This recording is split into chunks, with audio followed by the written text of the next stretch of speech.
rencontre de deux universités, l'Université catholique de Lyon et l'Université Notre-Dame d'Haïti, pour la signature d'un protocole d'accord d'échanges interculturels, scientifiques et académiques.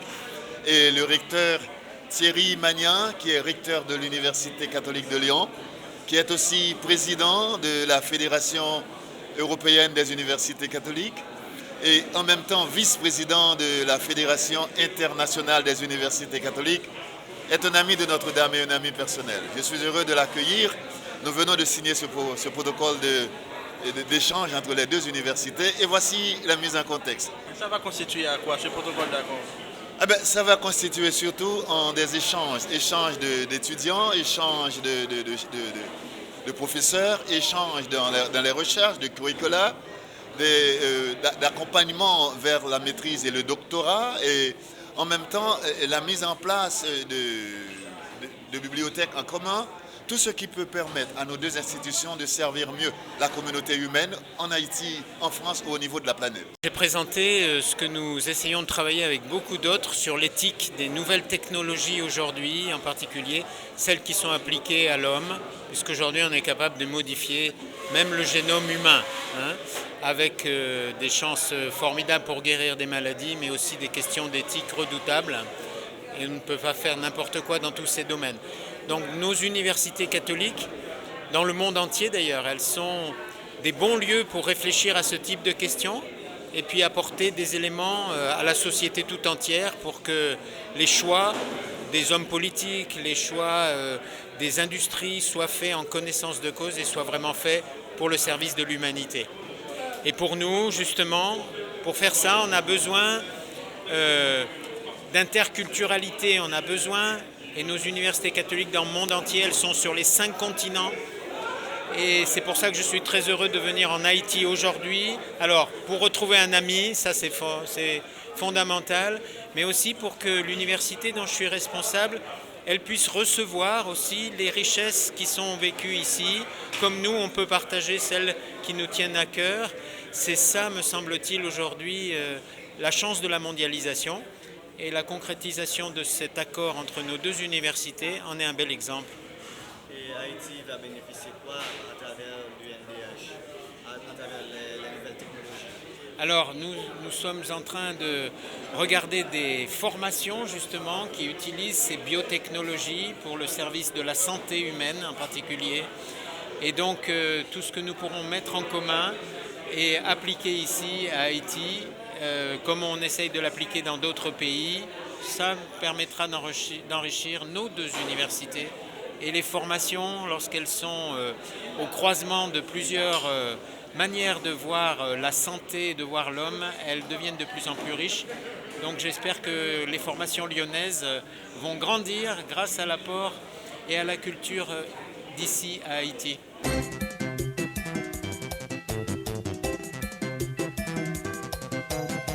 Il y a un pile travail qu'a fait ici dans l'UNIFA pour nous continuer à offrir jeunesse haïtienne chance pour joindre une bonne qualité d'éducation, une éducation de qualité et d'excellence, et dans un environnement qui a aidé les étudiants à apprendre et développer comme citoyens pour Haïti.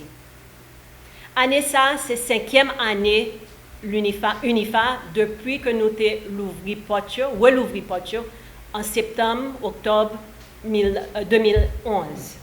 Et il y a un pile avance qui fait année ça, dans différents domaines. Nous profitons passage, professeur Aaron Daly, que nous connaissons et nous songeons, c'est vice-président développement institutionnel pour UNIFA depuis 2 années. Professeur Daly, c'est une ancienne doyenne de l'école de droit aux États-Unis, Widener, et il est en passage en Haïti avec 2 visiteurs, Maître Michael Maya avec Maître Professeur Patrick Keenan, qui était venu déjà dans l'UNIFA, ce n'est pas la première visite là, et m'a quitté Professeur Daly expliquer qui est sur lui. Mais c'est une occasion pour nous faire un petit chita parler, pour lui parler de quelques développements qui fait depuis année ça dans l'UNIFA. Actuellement, la faculté d'éducation permanente, oui, nous avons, peut-être nous ça dans la presse, Nous gagnons cours qui fait sur réparation téléphone cellulaire avec computer, qui fait dans la fondation. Et il y a à peu près 70 étudiants. Et ça, c'est éducation permanente qui a organisé. On est ici en visite juste pendant quelques jours pour introduire à l'UNIFA M. Michael Maya. M. Michael Maya est directeur du bureau nord-américain de l'association du barreau international, International Bar Association. Alors, il travaille à Washington, D.C. Comme le représentant du bureau du nord-américain de cette association. Monsieur professeur Patrick Keenan ici, comme a dit Madame Aristide, il est ici pour sa deuxième visite. Il est ici l'année dernière pour faire des cours aux étudiants de la faculté de droit dans les matières de droit de l'homme international. Professeur Keenan est professeur à l'Université de Illinois à Urbana-Champaign. Alors, comme a dit Madame Aristide, on est ici aujourd'hui juste pour vous dire un peu, de vous donner de vous peindre une peinture de ce qui se passe à peu près tous les jours, quotidiennement à l'UNIFA. Ce n'est pas pour des grands événements, mais juste pour vous dire, pour vous décrire ce qu'on fait tous les jours ici. Alors, il faut savoir, comme elle a dit, que c'est la 5e année de l'université depuis sa réouverture en 2011. Cette année, il y avait plus d'applicants, d'étudiants qui voulaient venir ici faire les examens pour admission que jamais. Alors, c'était la plus grande collection d'étudiants qu'on n'avait jamais vue ici. Maintenant, il y a à peu près 1200 étudiants qui étudient ici. La plupart d'entre eux, comme vous le savez, sont dans la faculté de médecine, mais on a aussi la faculté de sciences infirmières, comme vous le savez, la faculté de droit, de sciences juridiques, et aussi cette année, on a 2 nouvelles facultés, l'une dans l'ingénierie, qui a deux sections, l'ingénierie civique et aussi l'ingénierie informatique, qui vient d'ouvrir ses portes en octobre de cette année scolaire, et aussi une deuxième nouvelle faculté en odontologie. Alors, il y a des dizaines d'étudiants dans chacun de ces nouvelles facultés, ainsi que beaucoup d'étudiants dans les facultés de droit et de physiothérapie.